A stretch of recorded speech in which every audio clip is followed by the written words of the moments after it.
Anda kembali di Sindo Today pemirsa, dua orang pemuda melakukan aksi meresahkan. Menyalakan petasan sambil mengendarai motor di Lamongan, Jawa Timur. Petasan ini tidak hanya diarahkan ke udara, tapi juga diarahkan kepada pengguna jalan lain.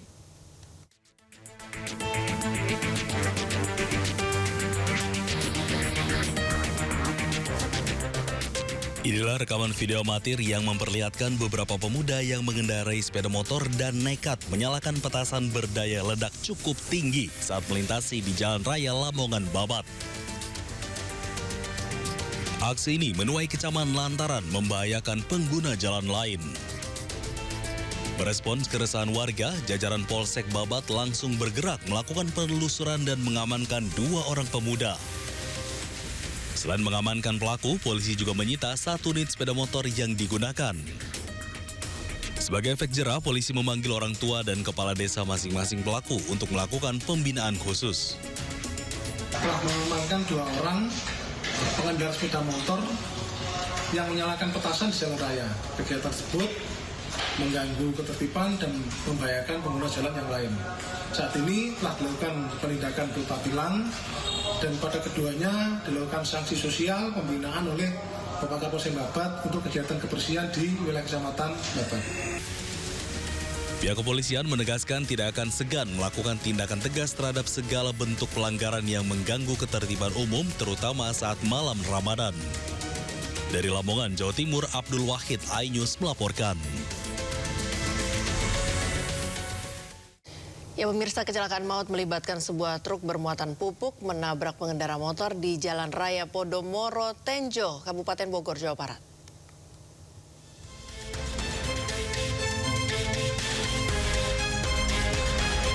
Kamera pengawas sebuah masjid merekam kecelakaan antara truk dengan sepeda motor di Jalan Raya Podomoro, Bogor, Jawa Barat. Truk bermuatan pupuk kandang yang diduga salah jalur melaju dengan kecepatan tinggi menabrak sepeda motor yang dikendarai 3 remaja perempuan.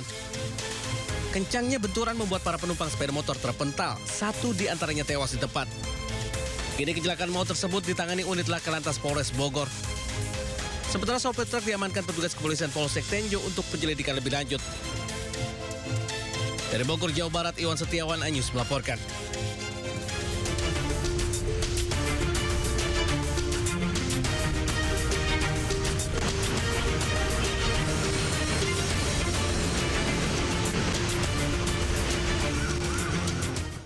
Ya pemirsa, saatnya kita simak pantauan arus lalu lintas. Kami telah terhubung dengan Brigadir Treslinda dari NTMC Polri yang kini berada di kawasan Simpang Cengkareng, Jakarta Barat. Selamat pagi Brigadir Treslinda, bagaimana pantauan arus lalu lintas dari tempat Anda melaporkan saat ini?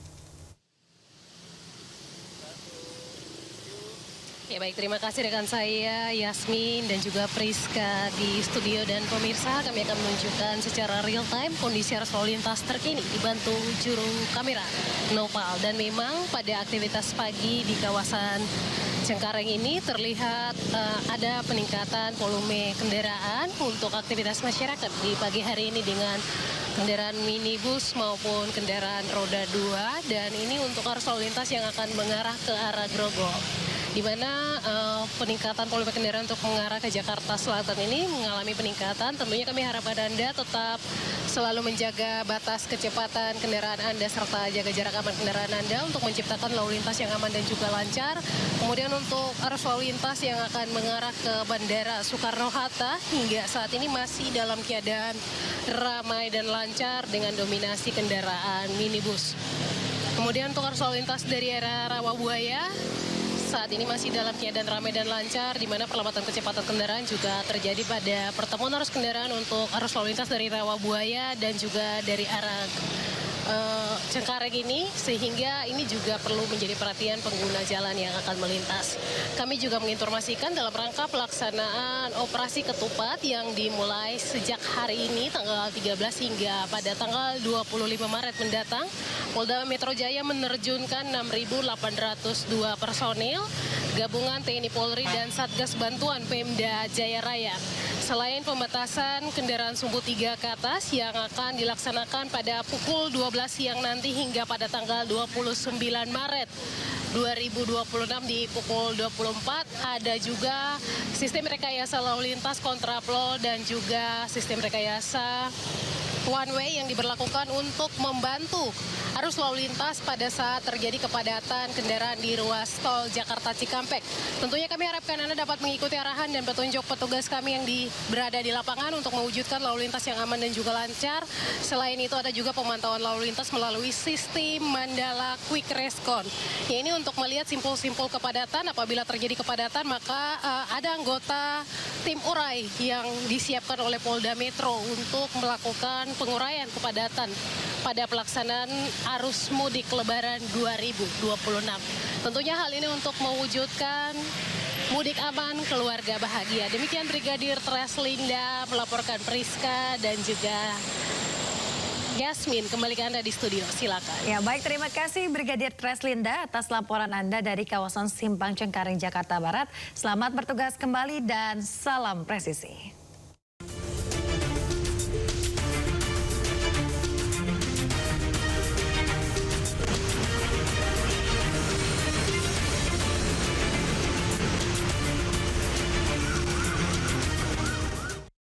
Pemirsa, mantan Menteri Agama Yakut Khalil Qomas ditahan Komisi Pemberantasan Korupsi KPK sebagai tersangka kasus dugaan korupsi kuota haji tambahan. Yakut ditahan KPK setelah merampungkan pemeriksaan sebagai tersangka sejak Kamis siang.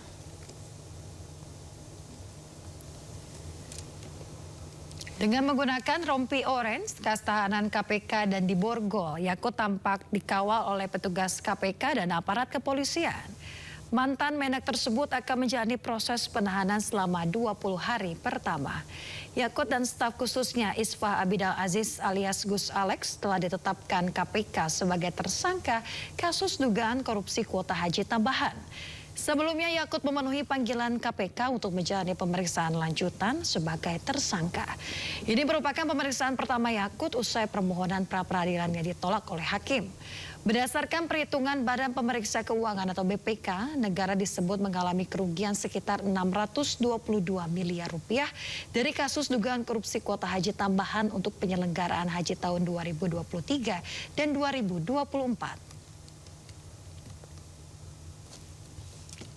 Sementara itu pemirsa, ratusan anggota Barisan Ansor Serbaguna atau Banser melakukan aksi unjuk rasa di depan Gedung Merah Putih KPK Jakarta. Mereka memprotes penahanan mantan Menteri Agama Yakut Khalil Qomas terkait kasus dugaan korupsi kuota haji. Ratusan anggota Banser ini juga menggelar orasi menuntut agar mantan Menak yang juga mantan Ketua Banser itu dibebaskan dan tidak ditahan. Meski sempat memanas, namun aksi massa akhirnya bisa diredam dan tidak menimbulkan kericuhan. Haji Yahya Ulistakuf, Ketua Umum Tanfidiah. Ya pemirsa, sebelumnya permohonan pra-peradilan yang diajukan mantan Menteri Agama Yakut Khalil Qomas resmi ditolak oleh Majelis Hakim. Putusan itu dibacakan dalam sidang yang digelar di Pengadilan Negeri Jakarta Selatan. Menimbang bahwa dengan demikian permohonan pra-peradilan pemohon ditolak untuk seluruhnya, maka pemohon dibebani untuk membayar semua biaya perkara yang timbul dalam permohonan ini. Majelis Hakim menolak permohonan pra-peradilan yang diajukan oleh Yakut Khalil Qomas terkait penetapan status hukum terhadap dirinya di ruang sidang di Pengadilan Negeri Jakarta Selatan. Dalam pertimbangannya, Hakim menilai proses penetapan yang dilakukan penyidik dinilai telah sesuai dengan prosedur hukum yang berlaku. Karena itu, permohonan yang diajukan pihak pemohon dinyatakan tidak dapat dikabulkan. Dengan ditolaknya permohonan pra-peradilan, proses hukum terhadap Yakut kini tetap berlanjut sesuai ketentuan yang berlaku. Pertama, saya izin menyampaikan apresiasi dan penghormatan atas putusan pada majelis. Tentunya kami menghormati putusan yang telah dibuat oleh majelis.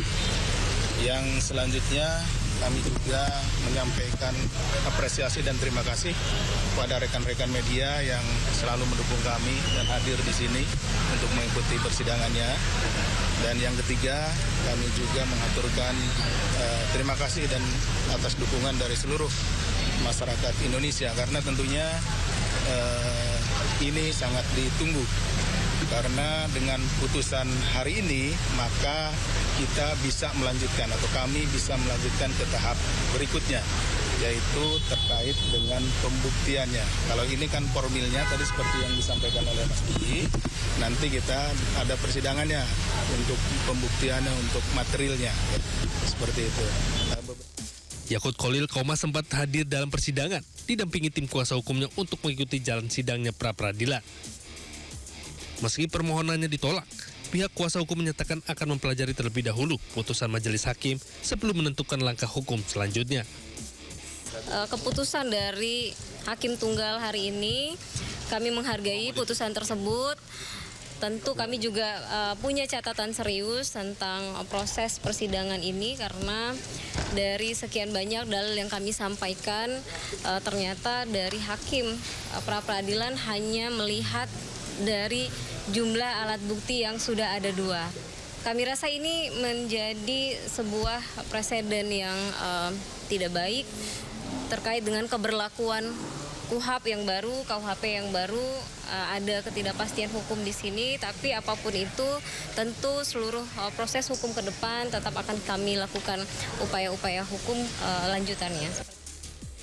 Sementara itu, sidang pembacaan putusan berlangsung singkat dan berjalan dengan tertib hingga majelis hakim menutup persidangan. Tim Liputan iNews melaporkan. Ya pemirsa, kita ke informasi berikut ini.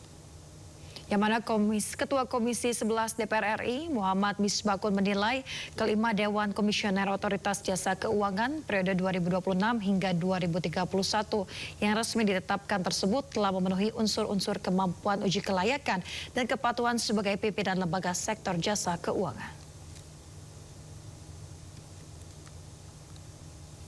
Ketua Komisi 11 DPR RI, 5 nama yang menduduki jabatan Ketua dan Wakil Dewan Komisioner serta 3 Kepala Eksekutif Otoritas Jasa Keuangan telah sukses dan lolos dalam uji kelayakan dan kepatutan untuk menduduki posisi strategis di OJK.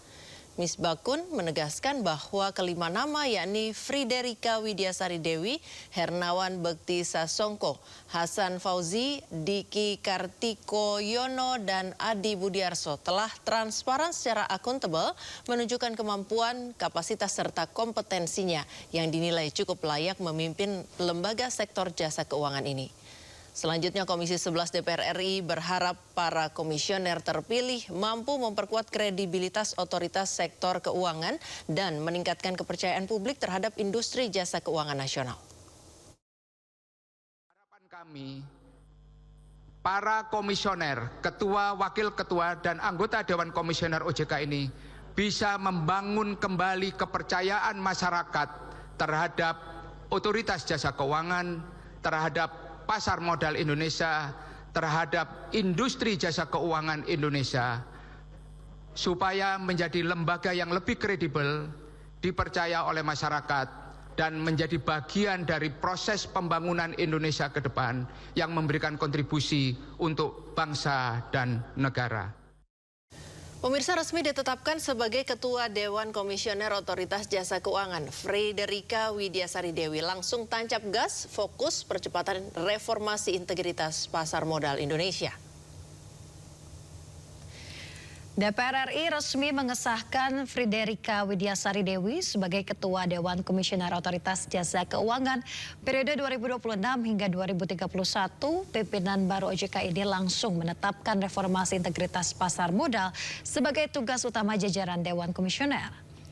Reformasi pasar modal yang menjadi langkah pertama yang akan diambil merupakan perhatiannya sebelum menjalani uji kelayakan dan juga kepatutan bersama Komisi 11 DPR RI. OJK telah menyiapkan 8 prioritas yang terkait dengan likuiditas pasar, integritas data hingga investor. Langkah konkretnya, Ketua Dewan Komisioner OJK ini akan membentuk satuan tugas untuk transformasi pasar modal yang bergandengan dengan Kementerian Koordinator Bidang Perekonomian dan juga pihak terkait lainnya.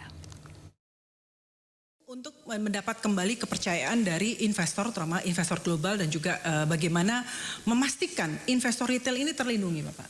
terutama dengan tadi yang Bapak concern Bapak adalah peningkatan free float itu sendiri. Nah, ini juga menjadi diskusi yang cukup hangat bagaimana dipandang 7,5% ini juga untuk ditingkatkan menjadi 15%. Nah, kami sudah melakukan diskusi yang cukup mendalam di OJK dan juga dengan SRO, Bursa Efek Indonesia dan juga KSEI. Kami mempunyai staging untuk pencapaian pemenuhan hal tersebut, Bapak. Memang tidak bisa kita pungkiri bahwa kita tidak bisa langsung serta-merta untuk memenuhi 15% tersebut karena harus stages. Pemirsa, Direktorat Jenderal Pajak membuka peluang untuk memperpanjang batas waktu pelaporan surat pemberitahuan tahunan bagi wajib pajak orang pribadi. Dirjen Pajak Bimo Wijayanto menyampaikan opsi perpanjangan waktu penyampaian SPT tahunan tersebut dipertimbangkan karena tenggat waktu pelaporan yang saat ini berlaku berdekatan dengan masa cuti bersama perayaan Hari Raya Idul Fitri. Selain itu pihaknya akan mengevaluasi pelaporan SPT tahunan untuk melihat penyampaian SPT apakah mengalami peningkatan signifikan atau tidak menjelang dengan batas akhir pelaporan. Apabila grafik pelaporan menunjukkan peningkatan yang cukup baik, maka batas waktu penyampaian SPT tahunan kemungkinan tetap mengikuti jadwal yang telah ditetapkan, yakni tanggal 31 Maret 2026. Jadi sudah kami sampaikan 98,9% itu sudah bisa kita secure penyampaian SPT seperti tahun lalu di periode yang sama.